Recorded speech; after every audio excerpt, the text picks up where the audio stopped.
Hello and welcome to A Star to Steer Her By, Chapter 1.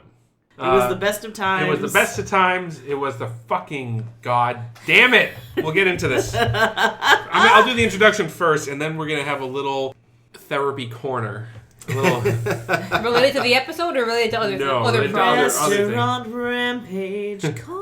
Yeah, I feel like this is our most common rampage when we're on this podcast. In terms of I'm a big fat guy. Most of my rage is related to food, okay?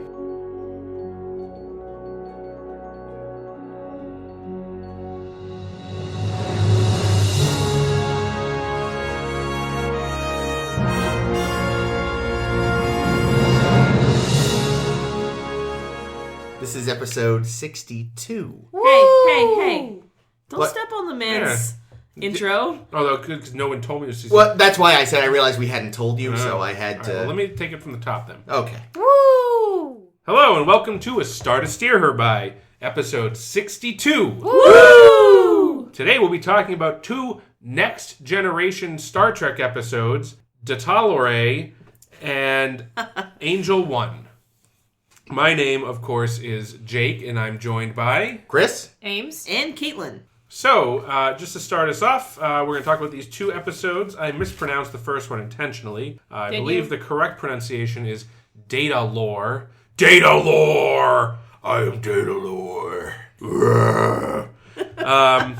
In which the Enterprise crew visits Data's homeworld, the... shitty-ass, terrible place, Omicron Theta, site of a vanished Earth colony. They go there, Data has some memories popping up. They go down underground. They find another Data, all taken apart looks just like him, except it really doesn't because it's, shitty, anyway. Yeah, some mask and some... There's an ass. There was a nice ass. Yeah, They found an ass. They found Data's ass. Oh, I didn't even notice the ass. You have to go back and watch the ass. I do. Do we think it was actually sculpted from Brett Ryder? What's his name? Brent Spiner. Brent Spiner. He actually wasn't available that Did day, I just so have a it's stroke? actually Can Michael we just talk Dorn's about ass. that? Who? Worf. Oh, well. Oh. That's all right. Bet he's got a nice ass. Will Wheaton's ass. Ooh. Wheaton. Anyway, they find the second Data. They bring it up to the ship. Chief Engineer Argyle works tirelessly to reassemble the second Data. Put him back together. Wakes up, introduces himself as Lore. He seems a little creepy right from the start. And it just goes downhill from there. Turns out he's actually the evil twin. Takes Data's place, tries to take on the ship, tries to get the ship eaten by a snowflake. All kind of backfires when, fucking Wesley figures it out and saves the day, and that's about that. Then they beam him out into space, I guess. They didn't really say where they beamed him, but I'm going to assume they beamed him into space. Inside a whale. Yeah. Okay, and then we'll also be talking about another episode called Angel 1. Angel 1. I thought it was Angelone. Angelone. Also, I feel like Datalore is like Steve Bannon's final form. So Angle 1, where we go to this planet Angle 1. Angelone. We find out it's a planet where the gender roles are reversed. Whoa! There's broads running the joint. Oh! Like that would ever Do happen. they just shut it down once a month or what?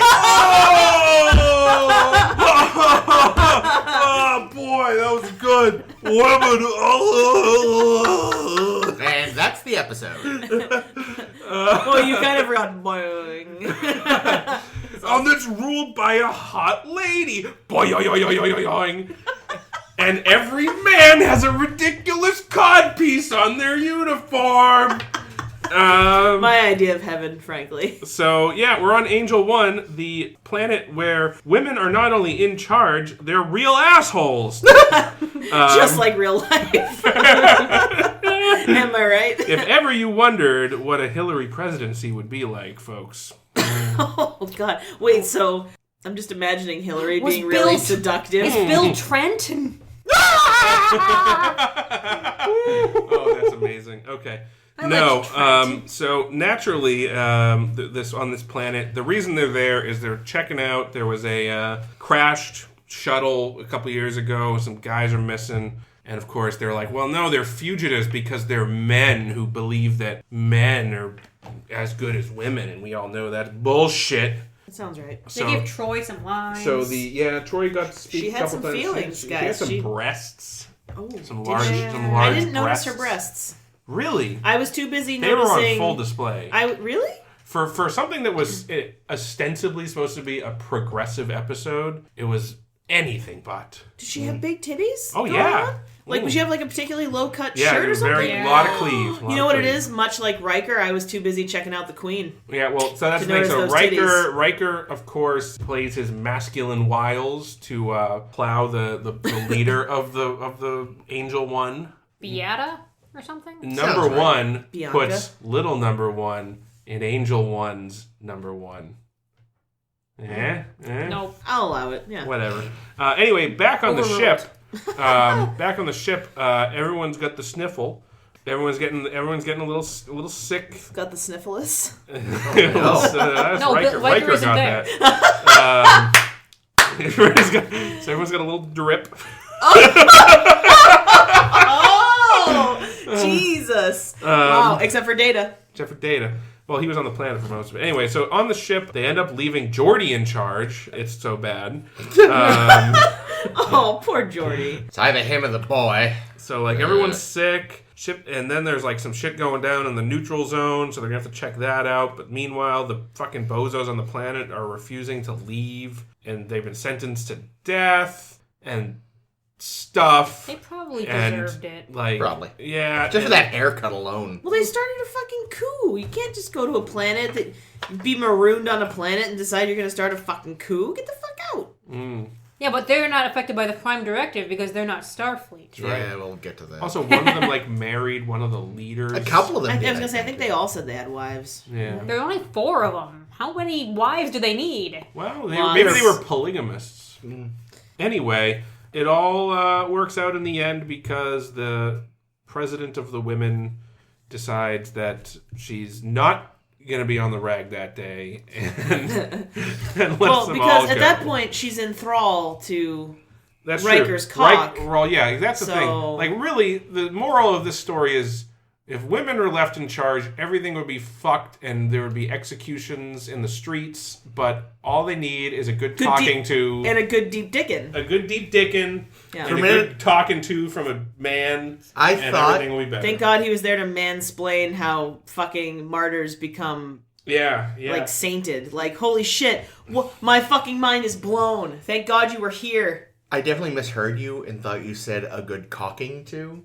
Oh, I like that. A little from column A, little from column B. Not that little. And Trent doesn't get any action. Yeah, poor Trent. Probably Seems like a a eunuch. toady. What? Probably a eunuch. I just want to say now before I forget it, because we all know I'll forget it. I feel like the fact that these guys come in and they start a coup, and then the women all like want to marry them, it just feels like it just makes this episode so not fucking progressive It's at all. not. They're like, holy shit, thank God a man is here to run things. I want to marry him because I want a traditional woman's role, because that's what I should want, because it's more natural to blah, blah, blah. Yeah, like, this fuck episode that had so much wrong with it. The fucking Trent with the... They had it like... Oh, with his perfume? Yeah, they like made a point to show like, oh, it's perfume. Data's never seen perfume before. How was Data never seen? We'll get to Data. Yeah, this is the Yeah, we'll second get to- episode. Let's But start with... before we start, no. Oh, yes. There's something we have to talk about. Yeah. And folks, this is not going to be an easy conversation because it's very hard for me. That there's something going on, and I feel you all need to know about it. Some pizza places are fucking bullshit! Technical No, difficulty. all right. Okay, so there's really 2 parts to this conundrum. First of all, dear pizza places, all of you, get your shit straight between your on-website menu, your on-website ordering system, your printed menu, and your Grubhub menu. Because we tried to order from Pizza Place today, and all 4 of them are different! Different paper printed menu from what was on the PDF on the website, which also was different from what was in the online ordering system, which was also different from what was on Grubhub. In the end, we got nothing that we wanted because everything was discombobulated. Some people were ordering off of one menu, and other people were ordering off of a different menu. And this is a problem. So please, do what you have to do. It's the 21st century, folks. You have to have the menus. They have to be in sync. And just deal with it. I get it. Grubhub costs you money. So mark it up. Mark it up. Because everyone's ordering at Grubhub now. That's how we order food, okay? We're not calling up. We're not calling up. No, we're doing the internet. We're on the World Wide Web, people. We don't want to hear your stupid voice. We don't want to hear your stupid voice. Jake. Actually, the woman I spoke to had a very nice voice. She had an Eastern European accent. I picture her attractively. I think she's that's where I'm going. I mean, I don't know. She could be an old wench. I don't know. I don't know what she looks like. An old Warsaw wench. Yeah. Yes, we bring you a pizza. Anyway. What? She wasn't Italian? When was that? This Eastern European. Oh, that was Eastern European. European. That was like, yes. That's a troll. We bring you your goulash pizza. But you're still doing the, Sicilian Because it's still a pizza place. Anyway, okay. It's a really spicy meatball. It's a really spicy borscht. I think this has gotten racist, but I'm not sure. It's fine. You're Italian. Yeah, but you're trying to make fun of Eastern Europeans. It doesn't matter. Aren't they like white people, though? They're Slavs are sort of... Aren't they the definition of Caucasian? No, technically the Caucasus Mountains are, they're either in or near Turkey. No, I know. That's Eastern Europe. That's true. But they won't let Turkey in the EU, and that's bullshit. That's true. But I think the Slavs still face enough oppression that despite being mostly crackers, they're still we're already sort of on a protected. tangent within a tangent. This is not a tangent. This is important information that our audience needs to hear about. So here's the other problem. So we ordered the pizza. Not pizza. It was various other... It's irrelevant. We ordered food from this restaurant after we finally sorted out the menu situation. Yeah, you basically threw a dart and picked what I was going to have. Yeah, it was a Ames disaster. is not happy. It was a disaster. But you liked my french fries? Your french fries were Your fine. food was great. You loved it. Did I? Yes. Oh, Did apparently she? I must have loved it. She did. Because I've been told. It was wonderful. Well, it's a good thing that there's a man here to finally tell us how we feel, Yeah. Ames. This Thank is you, This is Riker. Angel 2, where I'm in charge. Chris is uncomfortable. Anyway, so actually I'm not in charge. You know who's in charge? The goddamn pizza cartel is in charge. Because we ordered pizza, and the Grubhub thing gave a window 7:25 to 7:35. At 7:45, I called and spoke to Natalia on the other end of the line and said, "Madam, please help me. I need your help, and you're the only one who can help me. I ordered pizza. It was supposed to be here from now, and I don't know where it was." And she said, "Jake, I am glad that you have called me. I was just getting into my negligee." I don't know why she's French also.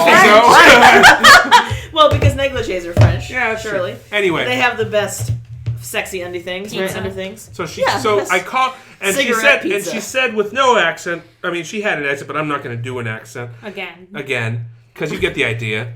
She said, "Oh, he left. He'll be there in 5 minutes." So I said, "Okay." I stupidly said okay, and then we waited. Yep. Waited at the door. Waited looking out the window. No, let's not Jake here. was literally pacing every car that came down the street. "Are you food?" "No, you turned right!" It wasn't food. It was never food. Car after car after car drove past the house, and it was never food. So I called back.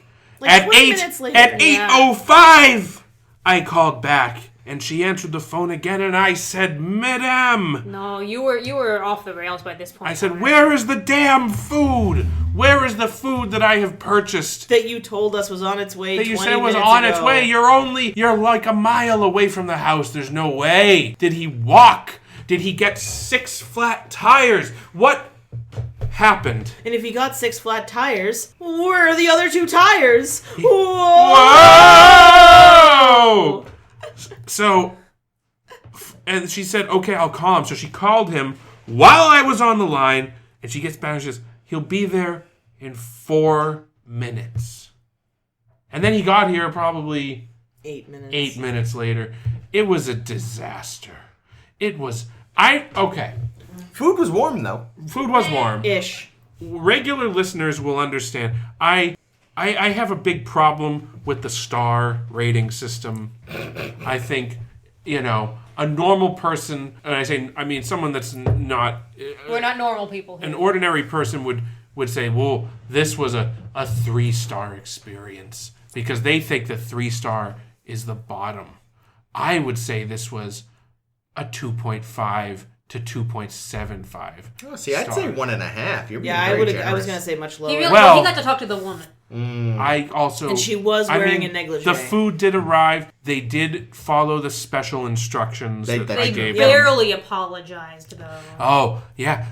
I asked the delivery man, I said, Sir, my good friend, why have you done this to me? And he said, I am sorry, I was very busy. How do you mean? This is your job! And I know, and I do not mean to shit on the little guy, because I know as a delivery driver, he probably is not earning a lot of money. And it's probably a shit job, and I would not want that job, and I feel bad that he has to have that job. But I did give the 20% tip, which I feel is standard. It's on the higher end of standard. For delivery, especially. For delivery. I it's feel like high. a lot of people Yeah. are like 10, 15 on delivery. I went 20. I always go 20 because I think... I'm not humble bragging about the 20. I'm just saying I feel that I did not get 20% of his daily energy to bring me the food. I feel like he gave me a shitty tip by bringing me food 45 minutes after it was supposed to be there. I thought you liked the steak tips. The steak tips are fine. Oh, okay. They're good. Being fair, though, too, and not to They're tender. potentially give you extra tension. But sometimes for like a sort of a smaller sort of family-run outfit like this... They're actually a cover-up for the mob. You need to move. What were you going to No, say? I was going to say the delivery guy sometimes is actually just one of the owners. So he might not be Maybe low guy on the totem pole. I am guessing if she was not lying at 7:45, because there's no way it takes a half hour to get from wherever they are to where we are. It's not possible unless He's very busy. he was very busy. He was busy doing work for the mob before he came over here. Is that what he did? Did he like? Holy shit, did he kill a guy in he had front to- of our food? Was he selling drugs? Why didn't he sell us some? Seriously, he should have. He should have given us free drugs. We really should have got some free marijuana for or that at least experience. free food. Yeah, exactly. Something to let me know that I'm valued as a customer. And again, I feel like a dickhead because I'm not one of those entitled people. Maybe I am. I don't know. I don't feel entitled. I feel like you work hard and you've earned what you have, and all you're asking for is fucking timely delivery. And when timely the food that you delivery paid for. is and I not don't even. And I'm forthcoming. very forgiving. I'm generally very forgiving of things like this. But it just, I feel like I was taken advantage of today. The food was all right. You should sell your story to I'll be WAPO. all right. I should. I should. They Don't could hug him. verify He it. hates hugs. This is a situation where if I sold my story, they would do research and they would uncover the whole thing, the whole enchilada. That's true. They'd blow it wide open. I don't think they were a Mexican restaurant. I think they have like tacos, maybe. I don't know. Ugh. All I have to say is as much as I like this place, I'm putting them on my list. I'm not ordering from them again for a little while. They're getting a timeout from me.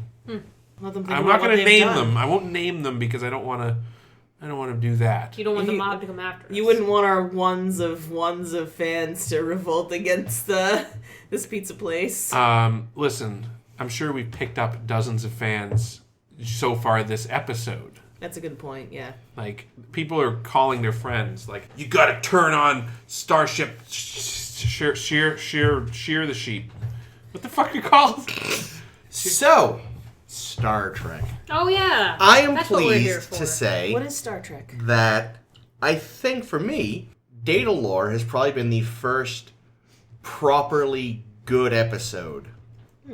You didn't like Naked Sexy Planet? I was into that one. There were like other episodes where I was like, this one was decent, this one was pretty good. This one was probably one I had the fewest reservations about throughout. No, I had a lot of reservations. It's because you got to see Brent Spiner's butt. This episode, I'll say, is the best for Brent Spiner so far. Oh yeah, he's Since great. most of us are here for Brent Spiner, makes it pretty good, pretty okay. But every other thing that happens in this episode is kind of stupid.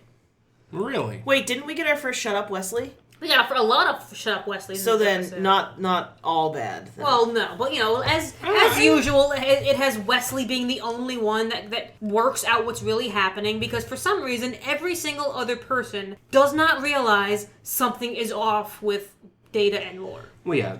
I think I'm actually with Chris that I think this is probably the best episode we've had so far of The Next Generation. There've been a couple I liked.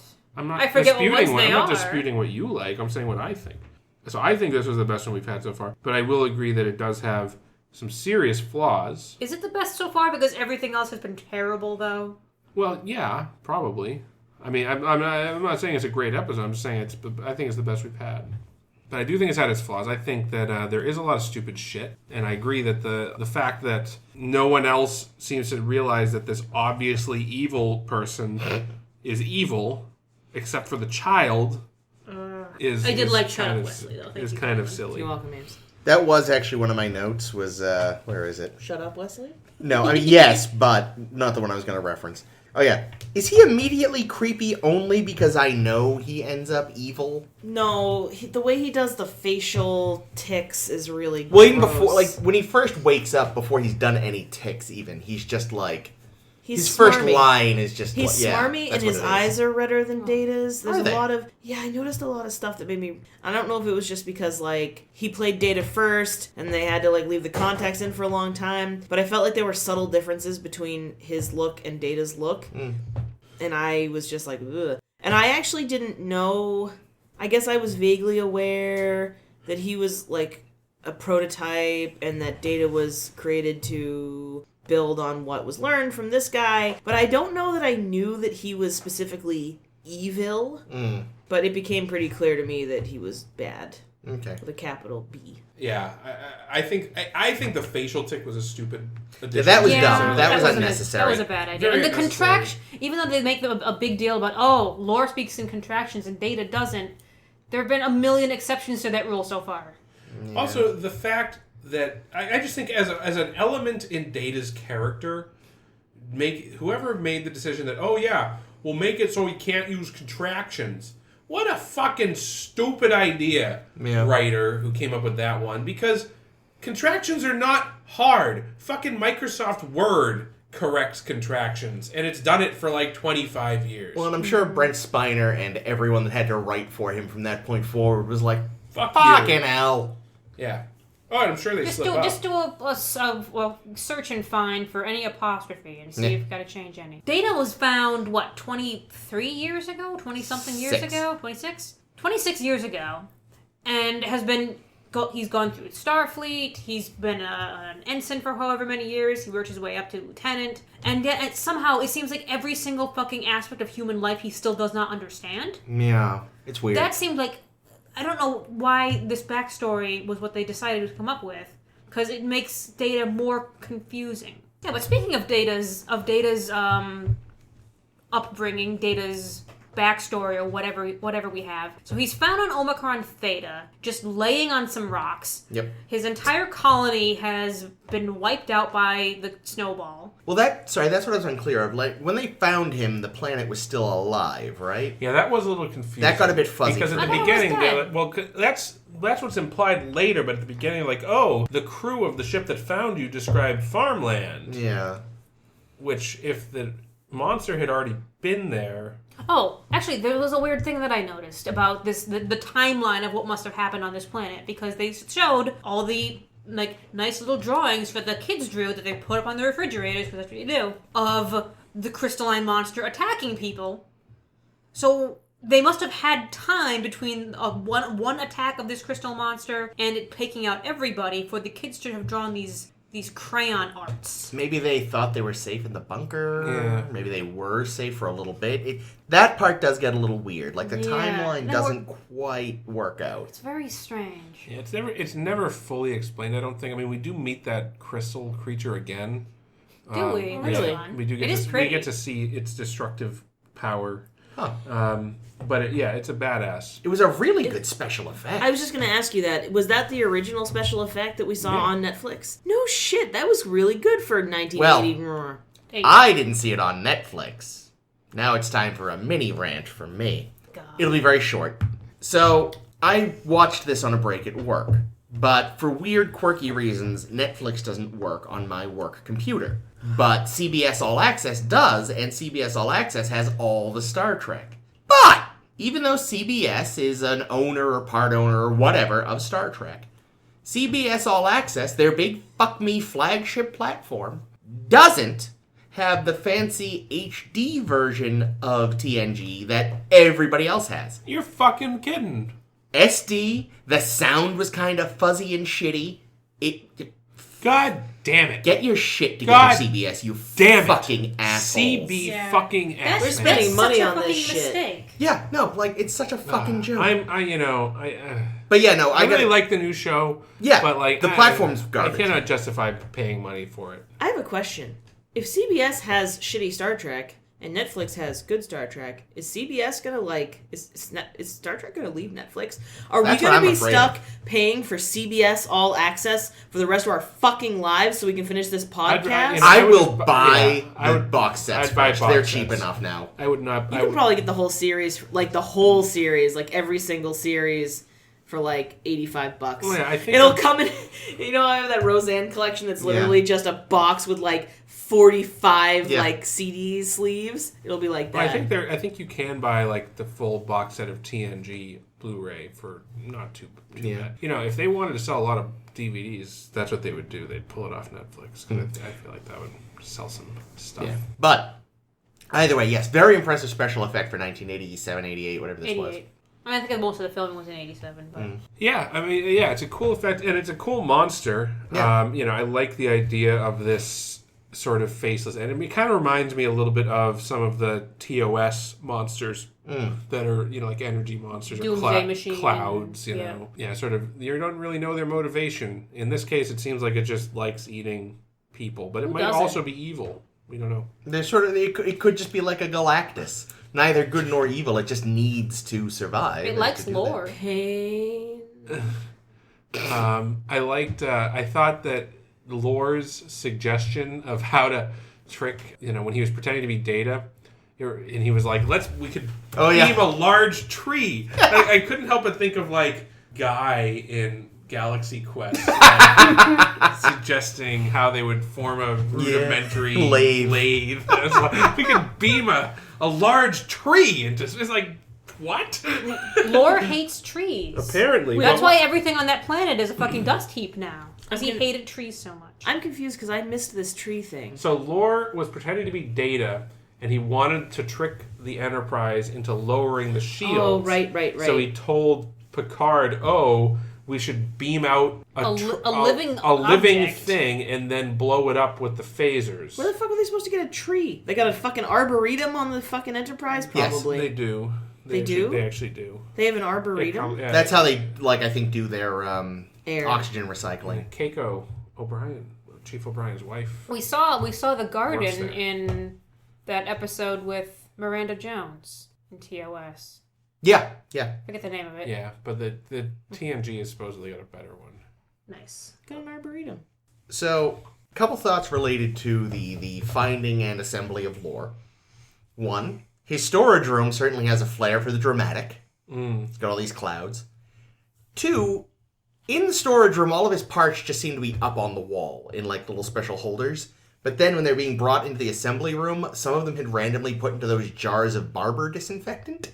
Well, they're probably gross, You don't know where the fuck they've been. Especially that ass. I mean, he is fully functional. anatomically correct. Yeah. And three, I'm surprised they had so much trouble putting them together because it looked pretty plug and play. Yeah, but they had to solder a bunch of shit. And four, why weren't they playing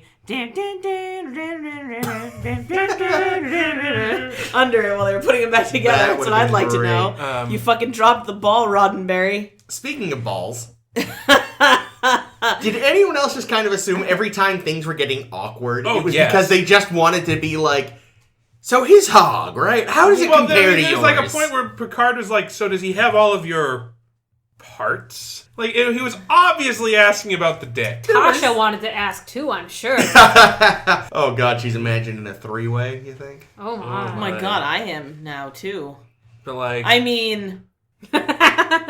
Is that a thing, like a good cop, bad cop three-way, where like one's the gentle lover, the other's more Stop, sort of I can't. severe? Not while I'm sitting that's here. That's totally what Lore would. can't. He'd be the bad cop, right? So we eventually learn that Lore and Data were made by... Well, we learned in this episode they were made by Often Wrong Soong.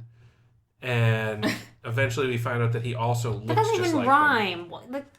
Old Often Wrong. Because he's often wrong. Yeah, but wrong and soon don't rhyme. Okay, so it doesn't but- sound like a It good doesn't supposed to nickname. rhyme. And also... Noonien Sung? Could they be any more fucking lazy? I was like, please tell me this was actually Khan. No, Like- apparently, the gene named both Khan and Dr. Soong after the same person who was someone he fought with in World The War II. War. It was like- WW2. It was like, sorry I named a villain after you. Now I'll name a wacky scientist after you. But, like, it just felt... Chris actually told me that earlier today, Ames, when I was bitching about it, or maybe it was yesterday. Yesterday. But I was like, what the fuck? Was it Khan? Was Khan there? And Chris is like, no. But it's still, in my head canon, Khan was there. There is eventually an indirect connection between Khan and the Sung family, but we'll get to that later. And there's also... And another thing, too, is that, like, this episode, in a lot of ways, feels like kind of a rehash of Space Seed in a lot of ways. You know, they find... Perfect man, found Yeah, on a they find a ship, or Superman found elsewhere. that's a good in point. a sleeper ship. Yeah, They I wake him hadn't thought up, of that. and It- he and tries to it's- take over the ship. It's a whole lot of enemy within as well, because you have the twin fight. Yeah, but this is way better than Enemy Within. Well, Which I know one was that you. again? Oh, yeah. Evil Kirk. Yeah, but also it's sort of like Lazarus. Oh god, and even like when They didn't go to the fucking Blue antimatter tunnel? universe. Lore fixing his twitch is kind of like Evil Kirk putting the makeup over the scratch. Nah. Yeah, they probably were Fucking going hell. for a more of an Enemy Within. I hadn't but thought I of saw that. some. I felt the Space Seed similarities. Yeah. No, I like that. That's a good idea. This is interesting. Hadn't thought of that. One thing that I was trying to figure out, and my comment in my notes is literally, what the fuck? Data has the memories, or at least the knowledge, of all 411 colonists who lived on Omicron Theta. Yeah, that was Whom ever weird. use a contraction. Nice. Yes. So A, if he has their memories or knowledge or whatever it is, he should know more about fucking people by now. God damn it. Data. And also, why? And what the fuck? So this ties into. Was this before they got eaten by the monster? Did they do this on purpose? So I mean, I would think assume this. yes. Is there like a jump drive that goes up Data's ass? No, because in that little like ventriloquist dummy slot in his back where he How puts has his no alarm one ever clock. noticed the fucking slot before? Well, nobody's ever seen him naked except Tasha Yar. I also am assuming that the slot is actually under his skin. Yeah, that's why I it's like probably, that. Yeah, but- you probably have to really dig in to get to it. Data has been around among humans. He went through Starfleet and probably had to have physicals. He's been studied, I'm sure, to be like, what the fuck is But this would thing? he have had physicals? I'm sure he's had At the very least, something. he's been scanned every which way but loose. Yeah, and they've never noticed this fucking What does thing that even before? mean? It's a title of a movie. I'm not sure why I said it. Butthole. Wow. Loose butthole? But see, this potentially Loose off switch. ties into something Oof. that I've been trying to puzzle over since I saw the episode, which is like, so you've got the first model, which is more human-like, but also kind of crazy and evil, and he's called Lore. And then you get the other one, which is colder, more robotic, and he's called Data. That one bothered me too. Like for that you would make the second one worse. Well, It sounds like he made him intentionally worse. Not worse, but made him... Less human. Less Yeah. ambitious. If lore is to be believed, which, who knows. not the most reliable narrator. The way he explained it was that the colonists didn't like he was uncanny valley to them. And they found him off-putting. Which probably means that he was because just... we haven't run across any other robots in space. But he was... Probably it's more just like he was an asshole to everyone, and they were like... So make another one that isn't an asshole. Well... You don't have to make one that doesn't understand how to emote. Well, he was often wrong, so he probably misinterpreted what they said. Well, it's also possible, I suppose, that Sung... he finally got his positronic brain to work. But he wasn't quite good enough at programming it yet, where he could make an android that was fully human that wouldn't go wrong. So he had to sort of scale back element. Like, he wasn't good enough with his own creation. He had to take away some of that humanity to keep him from being an evil dickhead. I still don't like it. Because the alternative made much more sense. When Lore wakes up and says, oh, Data was built first, I was perfected. Makes way more sense as a timeline. Well, I mean, maybe, unless you take and what there's Lore no says reason why to word. change that. Why? Because you can still have them create Lore and have him go wrong and have him go after the But that destroys the whole reason why he murdered the colonists. No, it doesn't. He murdered the colonists because he was jealous of Data, because he didn't like that they rejected him. Data was still around when Lore was made? Lore was made first. Yeah, okay, that's right. I got this backwards. So Lore was still around when Data was made? The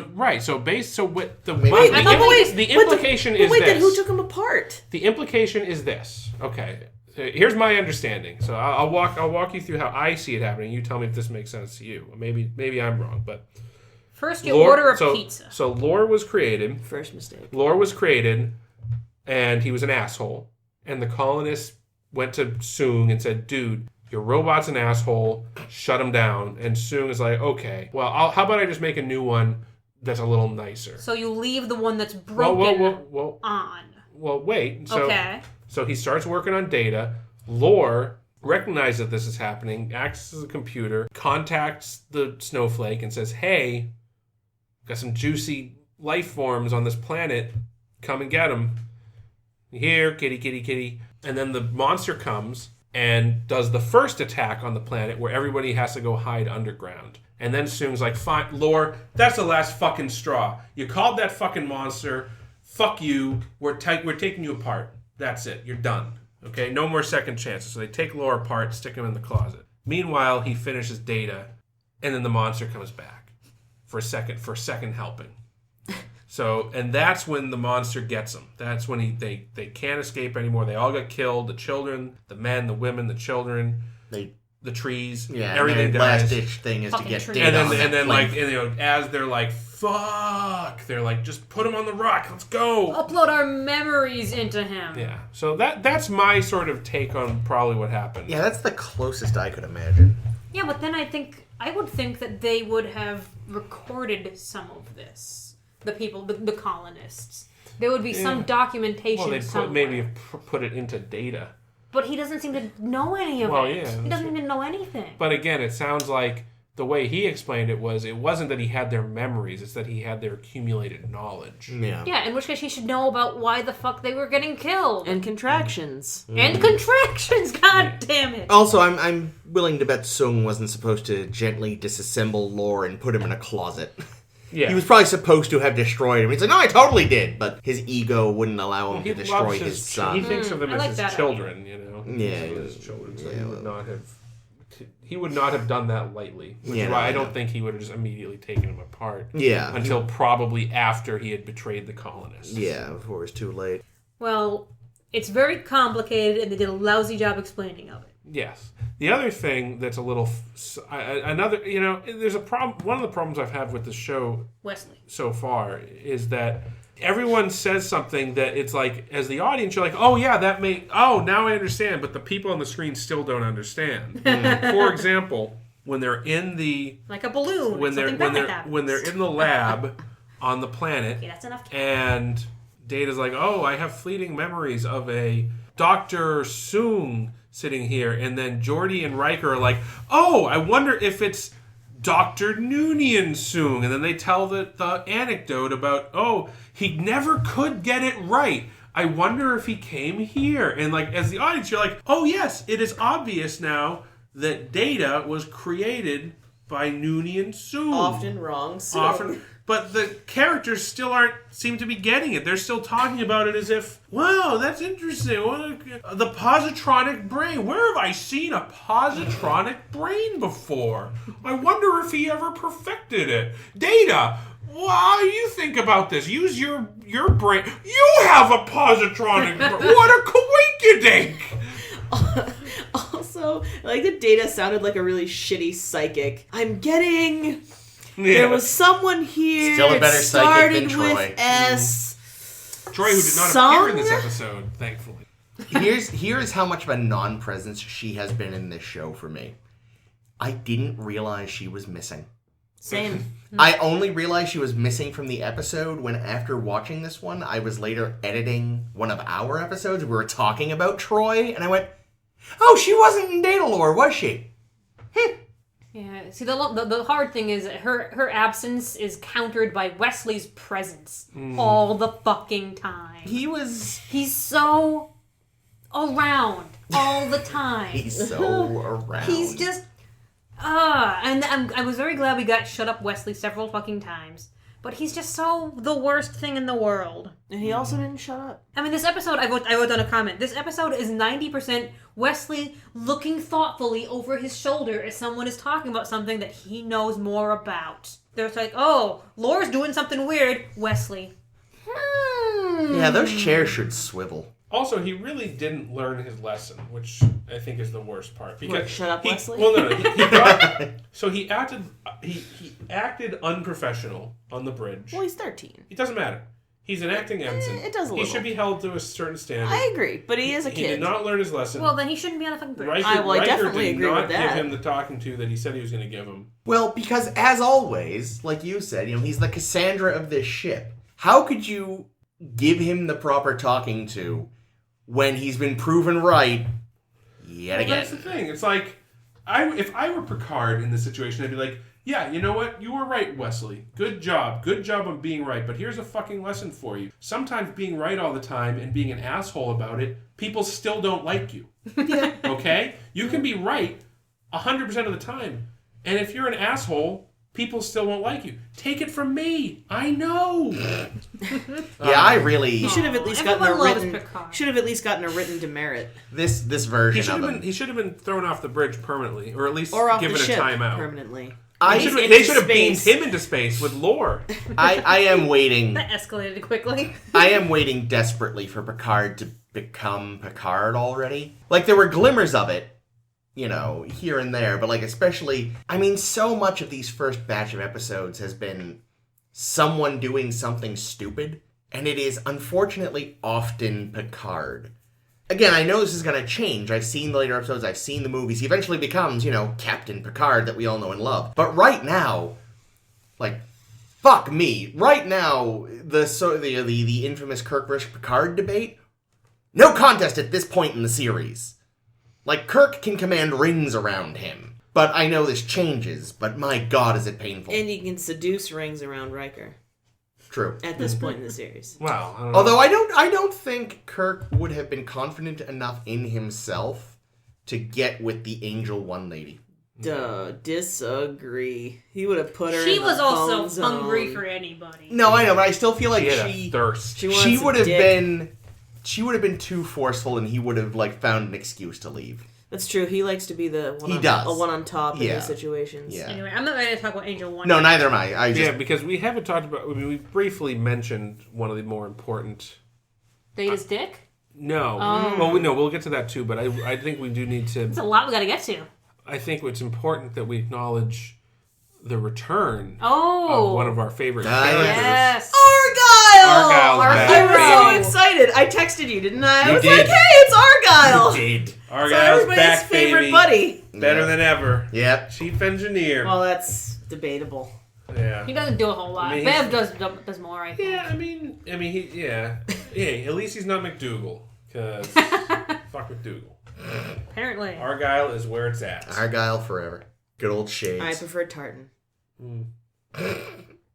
Yeah. Whoa. So anyway, I was excited. Just wanted to bring up Argyle. Needed to give my boy a shout out. Yeah, no.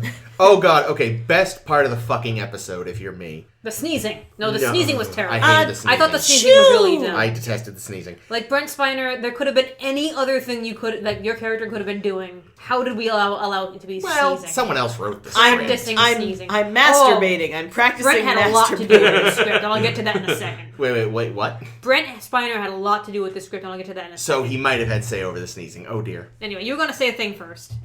No, because mine is a different topic. You seem to have your a segue favorite there. thing. What's your favorite thing, Chris? You could totally start a gay porn version of this episode with Lore smacking the face out of Worf's hand, going, "Show me your warrior fierceness, Mr. Worf." I was like, wow, that is. I don't think he wants to fight. At least not in the traditional sense. He wants some Klingon foreplay. When Worf slaps him in the face and and Lore barely fucking moves, I was like, this is really hot. This is weirdly hot. The way he delivers it too. That was. I feel like Lore kind of mostly wanted a fight, but maybe a part of Lore was kind of like, maybe. That was an amazing delivery. I am anatomically correct and fully functional. That was I loved that. I loved the delivery. It was ridiculous and wonderful, and he just delivered it amazingly. That bit was astounding. But I was just like, is this about to turn X-rated? What's going on here? One can only hope. Good old can make it Starfuck. Starfuck all over your face. In the same vein, though, we have, again, there was obviously going to be some dick touching between Lore and Data. They got edited out. They spent a lot. On a technical note, I have to give this episode, in addition to the really good effect for the crystalline monster, I gotta give them a lot of credit for the fucking champagne glass. Yeah, that was That was great. Transition. It's one of those things that you wouldn't even really notice. Oh, this was the one where they drink out of the same glass? Where Lore is holding the glass. It was so smooth. He I didn't places even notice it on the table, and in the same shot, without any cut, Data picks it up. And, so obviously it was like a move. They had a moving mat or something. They did something to make it so they could do that. But I was like, holy shit, that was seamless. Yeah, for TV in '87, when I saw Lore put it down, I was like, yeah, they're gonna have to cut away and cut back, like you said, so Data can pick it up. But then it was like, oh, well, shit. No, they had the same actor. Nowadays, they got the same glass in two spots. Some other body doubles are terrible. Oh yeah, there were some. Well, again, and I think that's an HD thing because we were watching it in HD, and I think that if we had seen it on TV. How did it look to you, Chris? There was only one scene where I remember going, that's a double. Yeah, there was a lot, the double, there's a couple shots from behind where it's obviously the double. And the issue really isn't even the double, it's the fact that they, rushed the wig and it wasn't plastered down enough. Yeah. That would have been simple to fix. Also, when Data was passed out on the floor, it was a double. Yeah. There was also one moment, actually, where something had gone wrong with the matting, and Data wasn't quite in his chair properly. Oh, weird. But aside from that, like you said, the matting was really impressive. It's easy to forget. Nowadays, you could have an actor hand himself a glass in the same shot seamlessly. But for '87, for television, a lot of the split screen they did was really excellent. Yeah, no, they did. I think they did a good job. And that, like I said, that champagne glass thing was very impressive. Mm-hmm. Nice. So shout out to the visual effects guys. They really. Between the split screen, the snowflake, the really strong effects in this one. Yeah. And shout out to Brent Spiner for doubling roles for this episode. Mm-hmm. I'm going to tell you what the original of this episode was supposed to be because it was entirely different. Interesting. Nearly everything different. I have no idea how the fuck they pulled this out of the original script, which was instead of Lore existing at all, Data would have had a romance with a fembot. Played by Brent Spiner. I was going to say played by B. Arthur, but that would also be good. Yeah, and then Spiner himself suggested the evil twin thing, and they rolled with it from there and ended up with this. So I have no idea how that rolled into a new episode. So not only is sort of the character of Data the TNG Spock in a lot of ways, but Brent Spiner similarly, because I feel like there were always these stories they want to do something with Spock, and Nimoy would go, how about this better idea? And it would kind of go from there. So well done, Brent Spiner. Although again, the sneezing thing really. The sneezing thing was weird. I'm still confused more or less by the backstory. That part does get a little convoluted. Yeah. Because I know we're gonna meet Lore again. Spoilers. Holy shit! Yeah. Shh! Don't listen, Caitlin. Does it get more easily understood, More or does dick it just? touchy? There is, I mean, Are they just the adding thing more to is- the soup? Oh, isn't he like the baddie in one of the movies or something? No. Oh, I don't know he's why not, I he's thought not. that. He's not in any movies. Damn. But no, that's Kirk. he shows up a couple more times, and honestly, I feel like they kind of squander the character. I think his next appearance is pretty good for character development, and we might get a little more backstory there. But beyond that, his later appearance is just like a throwaway and a really bad two-parter. Oh, that's a shame. Your cats are like Data and Lore. They are. One is sleeping peacefully over here And doesn't use on the contractions. radiator, and this asshole Is Murdering your destroying couch. your couch. having rough sex with the couch. it looks Klingon like. sex. That's Klingon foreplay. Come on, cat. Show me your warrior fierceness, sofa. I might sneeze. A Klingon sneeze? Finish the line, Jake. I only know that, or what did he say? What was That's the the only kind I know, or something? It's the only kind. So basically, the theme this week is sneezing. Yeah. I mean, there was sneezing in both episodes, but There was this It was weird. very short-lived, probably awful, but I don't remember, sitcom in the early 90s. I think it was part of the TGIF lineup at one point. TGIF. And it was called Aliens in the Family, where this guy falls in love with an alien woman No. who looks perfectly human except for having like weird fin ears. And a big vagina. But for some reason, their children are like completely like alien. Like humans in rubber Recessive suits. traits? Yeah, I don't know. Like even though the is that the show that they kind of look like the puppets from Dinosaurs? possibly, I haven't seen it in so I'm gonna long. look it up. But I just remember there was one episode where the son got a cold. But it's an alien cold, so whenever he sneezes, it's got a big echo effect and usually like knocks over some shit. And I was just like, ha, this is familiar. And it's just as dumb here. What I thought, I know we were talking about, in Datalore, that it was impressive not to cut away to do the glass thing. In Angel 1, when every time Worf actually sneezes, they cut away, or he's behind a wall or something. Yeah. And it's like, really? We build up this Klingon sneeze, and we don't even get to see it, we can only hear it. I think it'd be funny if they established at this point that it turns out Klingon bridges hide quills, and every time he sneezes, they shoot out backwards. Take out a couple of ensigns that way. Yeah, there goes Dickinson. So this fucking episode, right? This fucking episode, why did it have so many plots, and why were none of so them many plots. good? Why did we need the fucking Romulan ship We didn't. crisis? Didn't. No, unnecessary. We needed it not at all. And then we also had the fucking everyone's sick thing. How many of these things were necessary? None? None were necessary. No, none. What was good in this episode? Anything? I mean, Trent was good. I liked Trent. Wesley being sick was great. I wrote a note that says, "Is Trent going to bang Data?" And I forget why. See, so, like, I guess maybe if you wanted to have, like, oh god, we can't go back on the ship, then the cold was necessary. But the extra layer of also Romulans? Yeah. Which feels like only existed just so you could know, like, hey guys, just so as you know, the Romulans are still a threat in this time. Like, That's maybe true. This you're- is the first we've heard from him. Yeah, it's like, so Serious. you've seen Mr. Worf, so you know we're kind of chill with the Klingons now, but just so you know, we're not chill with the Romulans. Well, we'll see them later. Here's my thinking, is that possibly that was thrown in the episode because the writers realized that the Ferengi were not working out. I was And literally they're just thinking they're about like, the they're like, Ferengi. shit, we need new villains. In an original script, it was going to be the Ferengi. Of course. And they swapped it out. Of course it would be, because they were going to be the villains, and then someone's like, the Ferengi are fucking stupid. Yep. So let's. Who get the else do we Romulans have in with there. crazy Let's remind ears? everyone that the Romulans exist, and then in a couple of weeks we'll have a Romulan episode. Yep. And I will bitch about their makeup. Hooray.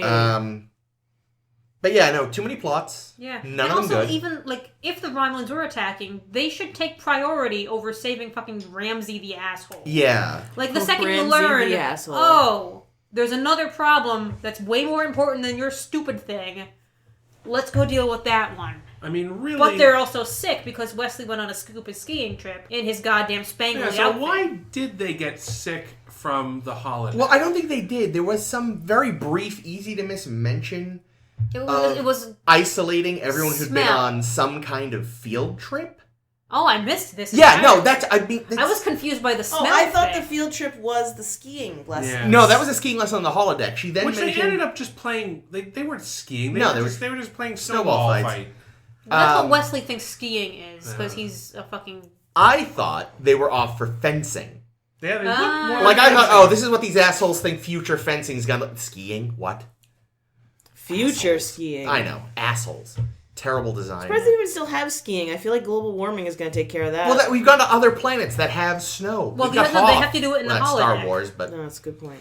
yeah, no. So there was mention of They went to Hoth. I like that. Hey. But yeah, she does say it's easy to miss again that she'd isolated everyone who'd gone on the something or other field trip. So the implication, I guess. I thought it was the ski trip. I don't. Well, think that's it's the two problem. It's such separate trips. a poorly. No, and the reason why it has to be is because when they leave the holodeck, that's when they run into Worf and Picard, and Worf is like, "Oh, I smell that smell from the Klingon planet," and then later they're like, "Oh yeah, the smell is how it's spreading because you take a deep breath to smell it." I don't know. Wesley farted. I don't know what the fuck to tell you. I'm saying I think they are unrelated events, but the episode is so poorly written, it's not clear. Well, then why do we need that fucking fourth plot about fucking field trips? What are they doing? Like, just say that he got fucking sick because it was cold. That's it. We don't need a special smell. Or the holodeck is broken again, guys, or something. They've never had colds. Also, I love. They've never had a cold. Like, it doesn't have to be anything special. He could just have a cold, and then everyone fucking Nope, gets there aren't it. colds anymore. Yeah, because in the previous episode, Wesley said to Data, Why would you sneeze, you fucking asshole? We don't even get colds anymore. My mom told me people used to get a thing called a common cold. Called it a disease, which also annoyed me. Yeah. Which It's not a disease, it's a virus. You know, I'm editing right now the battle, right? The episode where we talk about the battle. And then we make fun of the fact that, like, yeah, all right, you've mapped the brain, so that means you know how to deal with headaches better. But that doesn't mean people don't get them first for you to have to deal with. And it's the same thing. And again, like we talked about last week, Is that the episode where he had a stroke? Or we thought he had a stroke? Remember there was an episode where I was like, oh, yeah, because Picard's got the, Why doesn't she? Why? Okay. Yeah, but also, like, again, like, I'm pretty sure Kirk and company were getting colds and random sicknesses, 80 years ago. Even if they've been abolished in the 80 years since, they're not so long ago that people are like, oh, in this ancient history. It's like, no, a couple of ships ago. Well, but let's be fair. I don't really know anything about polio. And that only got taken care of in the last years. It'll come back.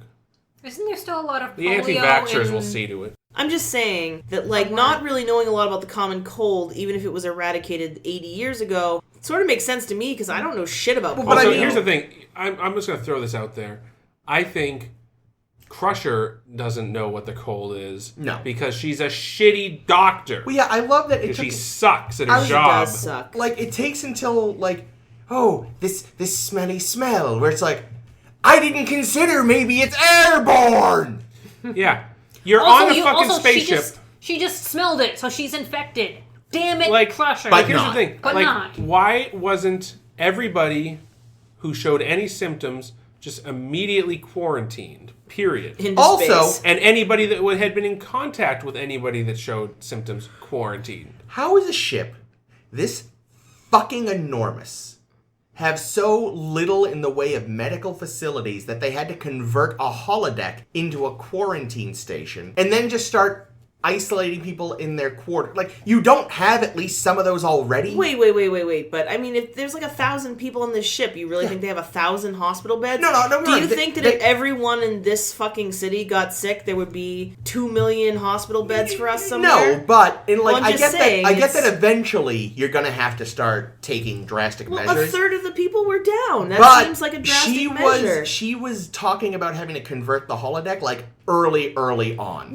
Fucking Dr. McCoy had 3 beds in his fucking sick bay. What do It you was want? a much smaller, less well-appointed ship. Okay, so they have maybe 10 times as many. They had not- multiple According sick to the bays. Simon Schuster blueprints, Blueprints. there's like medical bays on every deck. Character there's traits. tons of How many? But how many beds? Probably. Pull it out. Let's look. I'd say at least 100. Let's No. see it. Total? I'm just Total? saying, like... Total? Like 100 I don't know. each? I don't know. Or 100? I didn't count them. I'm just saying, it is. She's very talking about important. this really, really early. If it was later in the episode, sure. Either way, we have already established in the Space Madness episode That Yeah. Wesley Crusher's a shitty doctor. well, that the Crusher sucks, and also that the transporter has a biofilter built in. So they could have just transported everybody. Everybody would be fine. Or everybody could have just rebooted a new save. Yeah. Reloaded their last save Relay? file. That's really what it is. You know what it is? Jack Crusher knew he was going off to die, but he was like, you know what? My wife, my kid, they suck. I don't want to live anymore. Oh, that's awful. People that feel that way just find mistresses and run away. That seems extreme. Jack Crusher's not dead and Picard's in on it. Picard is He's Jack going to Crusher. be in on it, all right. Yeah. Do I Crusher, Jack I hardly or know Crusher?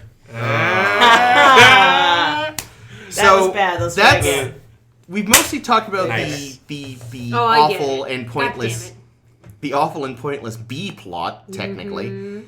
How about that A plot?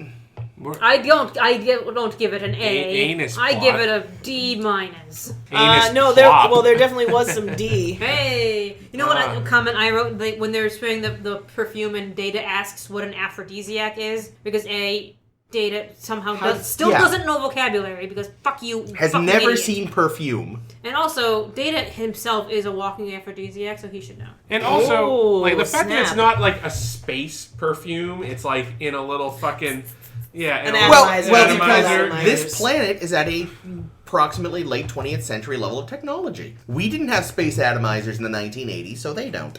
Fine. but I they accept did. it. I like the image of like Oh, yeah, no, it's the dumb. the little bulb They atomizer. still make those. Yeah, You but can buy that's- those. I'm sure you can. I But have most one. of them are What's like the problem? little spray bottles. I own an atomizer. Do you use it? Yeah, it's fancy. You fill up with perfume. I have. I haven't done it lately, I'm but sure yes, you I have. have done. I'm sure you have.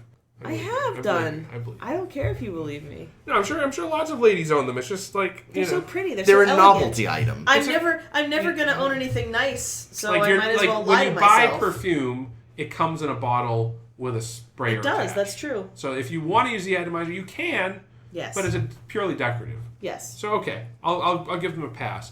That having said that, the stupidest part of that whole scene was the needless after scene shot of Trent coming in Yeah. and spritzing himself with it for the sole purpose of saying, look how gay it is! Look at how gay it is! He's putting on perfume! A man is I putting think- on perfume! Oh my god! It's establishing that they have that It's a role reversal. reversal. Yes. It's a role reversal. We hadn't gotten it yet. Oh my god. He's putting on perfume like a homosexual. Oh my god. Oh my god.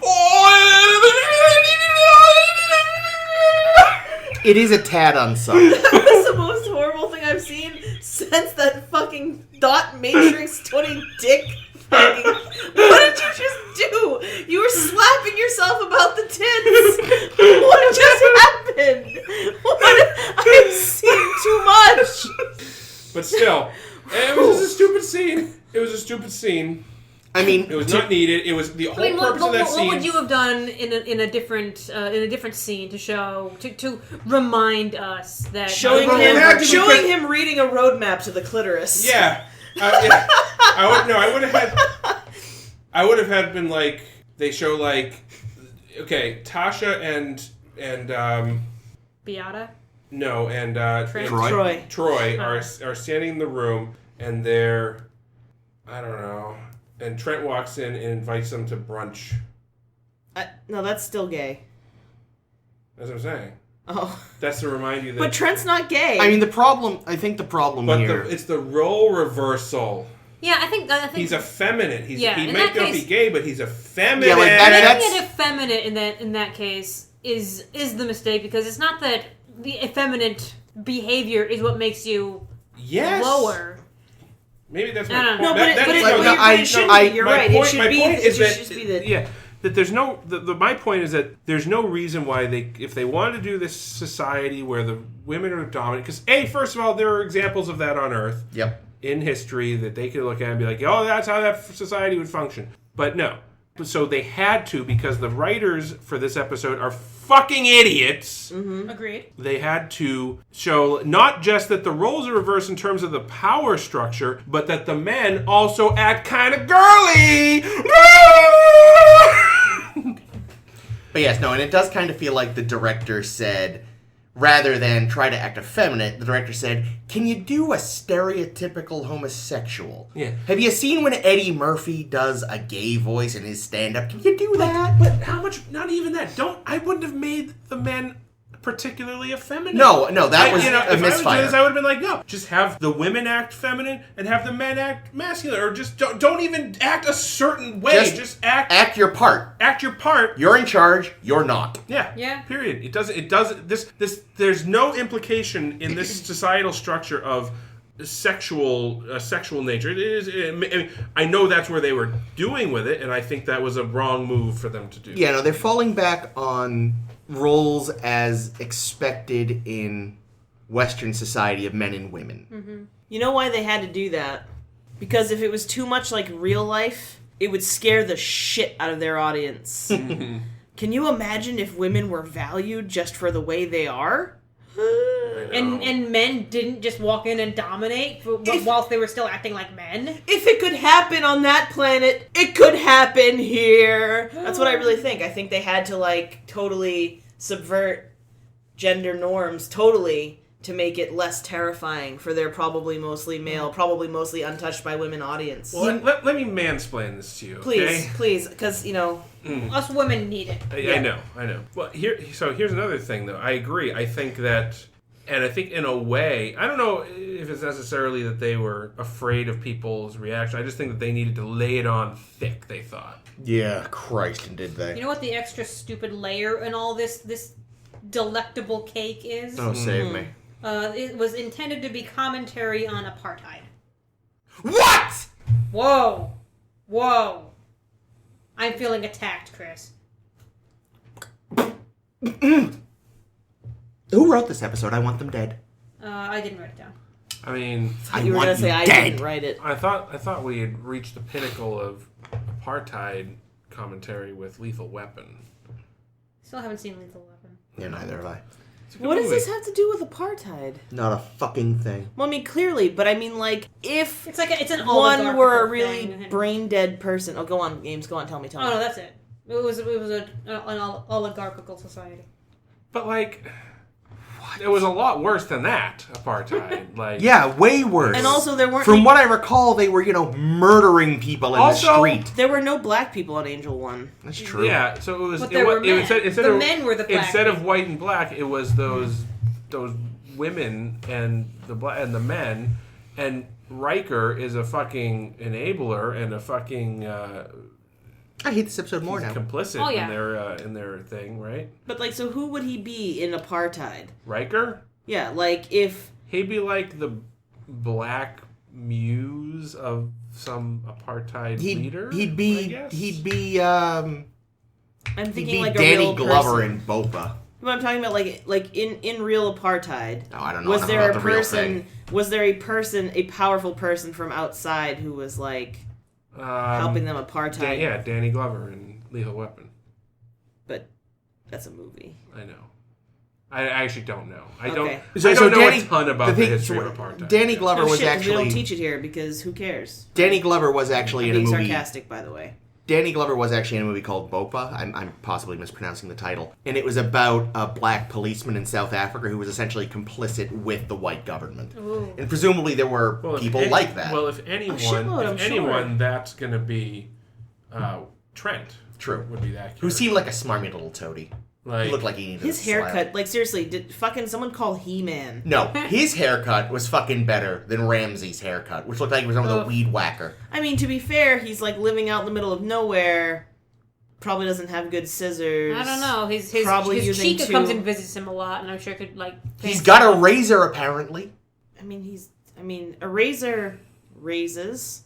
He's a close a close cut, a close shave. Yeah, so shave your head is instead of not- having that fucking Well, hat job. maybe it gets cold at night. I don't know. stupid. Maybe his woman likes something to grab onto. Fucking Ooh. apartheid. Maybe she Okay, likes to so- drag him back to his cave by his hair. So never mind that shitty parallel that they drew. Yeah, no, that's But, like, asinine. if you take the story at face value, like let's pretend we didn't hear the part. Yeah, and go back to our original thesis that it was a gender role reversal. Look at how shitty we are to women show. Like, look, geez. But then the whole fucking thing is subverted by having Riker have to mansplain to the leader.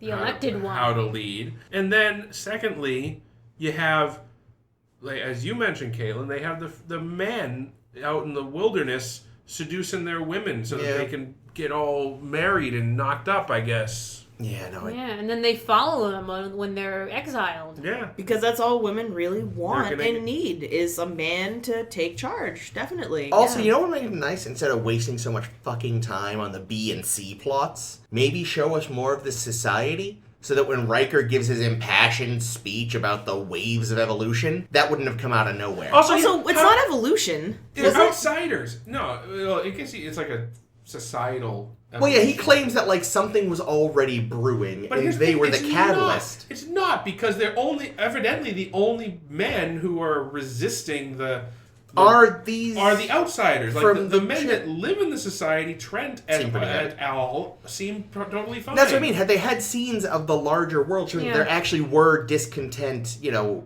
it's locals. another missed opportunity because the original story had Yar taking the lead on the planet, and Riker hung out with the Chica, and she found a band of male slaves that were starting a revolution. What There if we go. What if they had swapped Yar and Riker's parts in this? Just had Like if Yar seduced the queen. if Yar seduced the queen, and then it was Yar that mansplained everything, and they just totally Yeah, just Yar swapped didn't those do a characters. lot this She episode. didn't. All she did She was was just- gawk at Riker's bulge. Oh, and she made sure that she used her tricorder to make sure there were no listening devices Oh in the yeah, area. Good job, Yar. Hey, she's the security officer. She takes that shit Or seriously, even alright? Troy. I mean, I would have even accepted Troy. I think just having Riker be the guy that Having Troy straightens here, out this woman problem. Yeah, having Troy here was weird to begin with because, Riker's, wearing his new fancy clothes and going and hitting on this woman in front of the woman who, just the other week, he was all mopey and sad about that she was going to see a boy. Well, this is revenge. Meanwhile, he gets to bang this chick. This is his But it revenge was a fuck. diplomatic banging.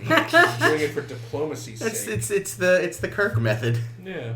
Um, But no, it's not, because I feel like when Kirk used his masculine wiles, yeah, he was absolutely doing it with a goal in mind. He was never out there banging women for fun. No, I mean, that's maybe some of the twists on the side. When a plot point was made of Kirk seducing a woman, there was an ulterior motive. Yeah, and I don't It think was strategic. Fuck. And I don't think he ever actually I think Kirk took his job too seriously to I have. don't know, there was the chicken bread and circuses. Wait, but I think they were kind of in love. Weren't they? Oh, the slave woman. Yeah. Sorry. Wait, I which forgot. one's Bread and Circuses? I was thinking of was the Roman Planet. planet. Rome planet. Sorry, I was thinking about the Shakespeare one. S-O-N. But I feel like he never. When it was a diplomatic mission, I don't think he ever banged anyone. Even though what's her name really wanted him Or to. like Shana. Yeah. Who, Alon? Yes, thank you. Yeah. Alana Troyes. But in this situation, it was just he just wanted to fuck her. Yeah. It was the 1980s, and therefore we're he gonna could. bang. I bet you they didn't use protection. Oh, definitely not. I like how he brought her a little fucking Christmas tree ornament too. Whoa, it's a meditation crystal. Or Fuck something. You. What? You buy this at the fucking Christmas Tree shop. Yeah. Well, I mean, obviously that's why they didn't have enough beds in sickbay. They had converted one of the sick bays into a Christmas tree shop. That's right. You could have priorities in space. One thing that was weird about the Culture of Angel one was the pseudo-Japanese aesthetic they kind of started but then didn't commit to. With the men monos? Not just that. Kim Man knows? No, but the fact that you notice Right. there's no chairs. They always yeah, melt, they do- except they do in the in the- lounge. But when they're in the court, Everyone kneels. And the women's shirts have those sort of weird, like the shoulder kind of goes off for a bit and then stops. And Yeah, I noticed that. that's actually something you see in Edo period, don't quote me. Men's court attire in Japan. I couldn't for the life of me find the name of this piece of clothing. Don't know what the fuck it's called. I don't know if it's part of the hakama, which are the sort of the big pants they would wear, or if it was a separate thing. It's not the kimono, that's the shirt underneath. I spent like half an hour looking at pictures, and none of them gave me the name. But if you look up, just look up stills from any Akira Kurosawa film set during the samurai period. Some guy at some point will be wearing this overcoat that has shoulders very much like those of the women's shirts in this episode. But then the rest of the aesthetic didn't match that. It was like a little like, we're gonna start with this sort of pseudo-Japanese thing, but then say fuck it and just go to a pottery barn or something to get our shitty lamps. How about the cod pieces, though? Oh my fuck. Where are those coming from? The whole, everything. So I assume everything to do with this episode was handled by straight men. Oh, I wouldn't doubt it. Like, I feel Although like... last episode was Gene's last writing credit. Good. Like, I'm not a heterosexual woman nor a gay man. But if I was going to create a society where men wear eye candy, I feel like that's not the outfit I'd design. I mean, it is the 80s, though. So That's true. And there are aliens. That's true. There are aliens. Terrible design aside, terrible story aside, mediocre acting aside. Also, is a constitutional oligarchy oxymoronic? I don't know enough about political science.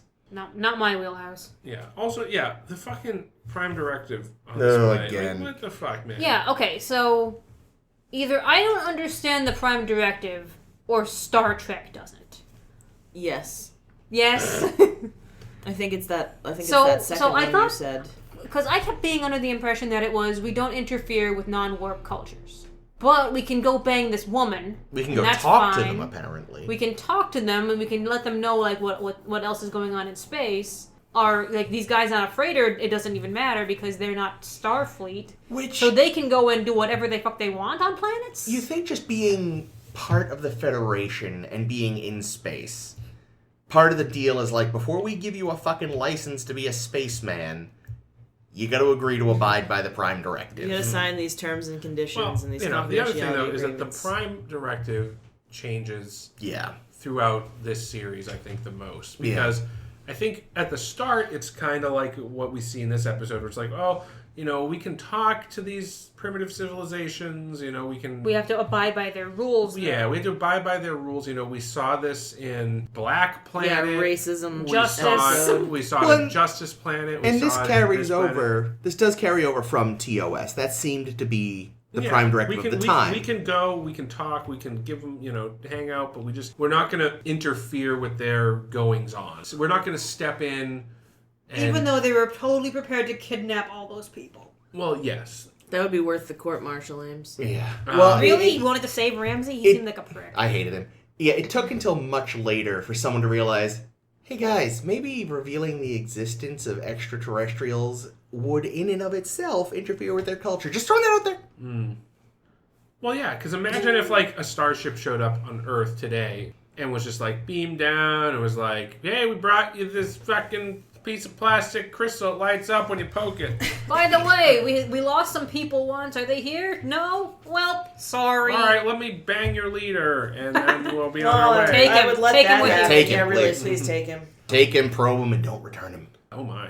So yes, but Believe the King of Bhutan, he's ours. then the Prime Directive evolves into something which is more akin to what it should be, Yeah. which is you just don't even go there. You don't, you know. You watch from afar with sensors. Yeah. At Or best. and when you actually do literally go there, even if you're hiding, shit's gonna go wrong. Yeah. And shit's gonna get fucked up. So maybe don't even bother with the hiding. So I feel like No. they do. The always a bad Prime idea. Directive kind of starts with this very loose idea of you just don't fuck with them, and it eventually changes to No, really, you don't fuck with them. you don't even. Someone you don't, fucked with them too much, and I bet it was Kirk. But you know, and then by the time we get to the distant future of the show, you know, with like First Contact, that's just like, oh, that's how it's always been. You see, the Vulcans did it with us. Yeah. They didn't show up until we had literally the day we got warp. Yeah. They showed up. Yeah. And then I think at some point there's mentions of a temporal prime directive, so suddenly there's variations. Yeah. Oh, man, I went into this thinking that this episode was just kind of bad, but now it's actually become extraordinarily bad. Yeah. I mean, to me, it's still a throwaway, though, for me. Yeah, the other element from the original story that is worse that they didn't use it is that there was supposed to be one of the mistresses trying to seduce Data. Why would you cut that? That's fucking gold right there. Oh god, Data alone on the bridge in that one shot. We have exactly 48 minutes, sir. Shut up, Spock. Also, yeah, He's doing a countdown. Our computer is far too complicated for a man. And then... I'm not a man. I'm a computer. Robot. Thing. Positronic. I do happen to have a penis. Have I mentioned it's fully functional? Yeah, he actually said something like, although I am like gendered male or whatever. Shaped or designed. Whatever, male shaped. Something, I don't fucking know. This episode was just garbage. I didn't hate it. I didn't hate it It wasn't either. great. It's just like, it was such a throwaway. Again, I didn't hate it until we discussed it. I went in thinking it was kind of shit, but no, now it's actually just... I mean, I think it was misguided at best with the apartheid thing, but I think that Yeah. in general, I found it kind of fun. It felt kind of fun. Just, little Captain Kirk seducing Queen shit. Data was funny. Geordi got some me time on the bridge. Yeah. Oh god, so one of my notes, it's only tangent, is like, there's the bit where Ramsey's wife reveals herself to the audience. Like, you see her come out. Bianca or something? Whatever. Ariel. It's a fucking purple shirt. You think all their names are Bianca. Bianca 1, And they Bianca have, 2. but they're supposed to be like secret husband and wife, and my god, the actors couldn't have had less chemistry. They have this like sad, chaste little kiss, and then just both stare directly into the camera, like, bet you didn't see that coming. And it's like, we kind of did. Not gonna lie, Sorry. Ramsey's got a fucking better haircut. Seriously, she's been smuggling him God knows what. She couldn't bring him a barber. Maybe she likes his... Like a comb. Where was she supposed to put the barber? Up her huge vagina? Underneath the sleeve caps. A barber? A whole barber. I mean, she just... Look. Oh, that was another fucking thing. I I love mean, the that men are all very short. She's apparently been sneaking out to visit Ramses here for God knows how long, and it just happens to be this time is the time she fucks up and gets caught. How fucking convenient. Maybe they've been watching for ages. But why would they strike now? I don't know. Maybe they wanted to kill them all and make an example to the Federation. Yeah, put on a show for Reiki. No, they more just wanted them gone. So if they knew where they were... I don't know. There's just so much wrong with this fucking garbage episode. Because, at the end, she wasn't willing to have blood on her hands. She probably just wanted to make someone else do her dirty work. Because, women are naturally very soft and they just want to take care of their men. Hell, She told us that. She left Trent in charge of the killing device. I wouldn't trust Trent with that fucking... Also, the fact that after they all get arrested and Riker goes to them and is like, all right, well, we're going to beam you guys out of here. There's 10 people there, and Ramsey says, no, I'm staying. I'd rather die than leave my home, or whatever the fuck he says. All I can think of is those other dudes that are there, and the women, everyone that's in that room is going to be like, he doesn't speak for all of us. No, God, He could stay. No. We have kids. Some of us have kids. You'll take me to your see. crazy future world? I'll check that out.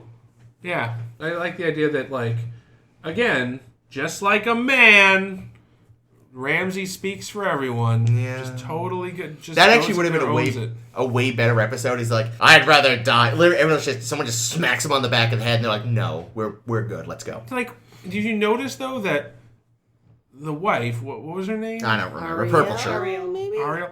Mistress. Everyone was a mistress. Mm-hmm. Mistress Ariel. Did you notice that I don't think she had a single line in the episode after it came out that she was the Ramsey's wife?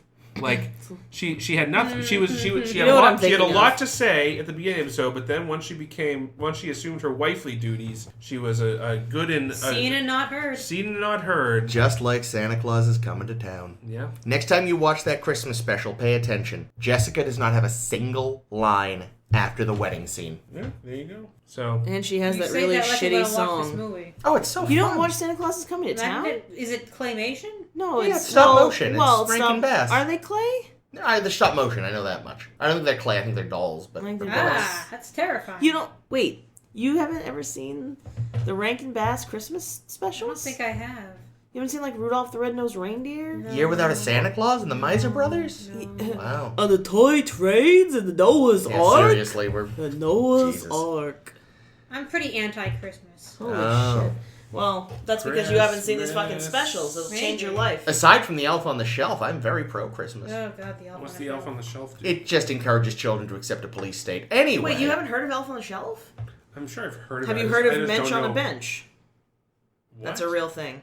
You Really? can buy a Mensch on a bench. Oh Yeah. dear. I mean, it's like parodic, right? But it Right. does exist. Right. Anyway, What we're about shrimp on the talking about holidays. This has been quite a long episode. Are there any other things we want to say that are pertinent before we wrap this one up? Fuck you, Wesley.